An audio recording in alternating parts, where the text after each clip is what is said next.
বুড়িগঙ্গা নদীর পানি চাইলে বিএসটিআই লাইসেন্স পাওয়া সম্ভব। আপনি যদি চান বুড়িগঙ্গা নদীর পানি বিএসটিআই লাইসেন্স পেতে পারেন। কিভাবে পাবেন? দেখেন, আপনি বুড়িগঙ্গার পানি এদেশের মানুষকে খাওয়াবেন, তাতে কোনো সমস্যা নেই, কিন্তু সেটা বিএসটিআই লাইসেন্স থাকতে হবে। বিএসটিআই লোকজন গিয়ে আপনার এটা লাইসেন্স দেখবে, যেটা বিএসটিআই লাইসেন্স আছে কিনা। তারা দেখবে যেটা লাইসেন্স আছে, ওকে, আপনার এই প্রতিষ্ঠান ভালো ভালো পণ্য তৈরি করে, কিন্তু আপনি বুড়িগঙ্গার পানি খাওয়াবেন। এখন কিভাবে? দেখেন, আপনি বুড়িগঙ্গার পানি বোতলে ভরে বাজারে ছেড়ে দিবেন, মানুষ সেটা খাবে, কিন্তু বিএসটিআই লাইসেন্স করার জন্য বুড়িগঙ্গার পানি দিলে সেটা পাস করবে না, বা পাস করতেও পারে যদি খামটাম, তবে শুনি অনেক কথাই। এখন আপনি করবেন কি? আপনি ডাবের পানি বোতলে ভরে বিএসটিআই তে পাঠাবেন, সেটা অনুমোদন পেয়ে যাবে, খুব ভালো, কিন্তু বাজারে ছাড়বেন ওই বুড়িগঙ্গার পানি বোতলে ভরে ছাড়বেন, আর এদেশের মানুষ খাবে। আমি বুড়িগঙ্গার পানি বোতলে ভরে বিক্রির জন্য উৎসাহিত করছি না। আমি এজন্যই বলছি যে এই দেশের প্রত্যেকটা প্রোডাক্টের মান কেমন সেটা আমার চাইতে সাধারণ মানুষও হয়তো অনেকাংশে বেশি জানে।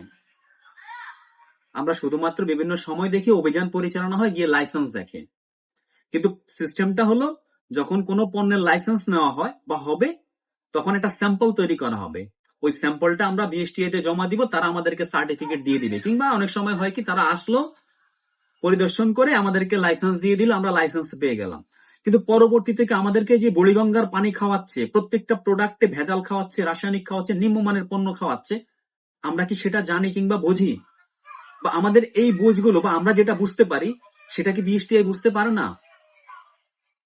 তারা কেন বাজার থেকে পণ্য কিনে সেই পণ্য টেস্ট করে তারপরে সেখানে অভিযান পরিচালনা করে না? কিনা একটা বিস্কুট তৈরি হলো, একটা সয়াবিন তেল তৈরি হচ্ছে, বোতল আকারে আসছে, আমরা খাচ্ছি, কিংবা লবণ, সেই লবণে শিল্প লবণ রয়েছে কিনা তারা কি এগুলো টেস্ট করে?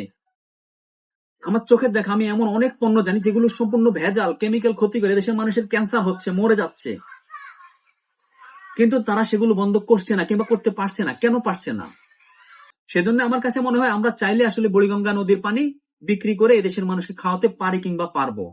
এখন আপনি চিন্তা করুন যে আপনি কি করবেন? এদেশের মানুষকে রক্ষা করবেন, নাকি এদেশের মানুষ মৃত্যু বুড়িগঙ্গার পানির মতো ভেজাল পণ্য খেয়ে খেয়ে ধীরে ধীরে মৃত্যুর কোলে ঢলে পড়বে?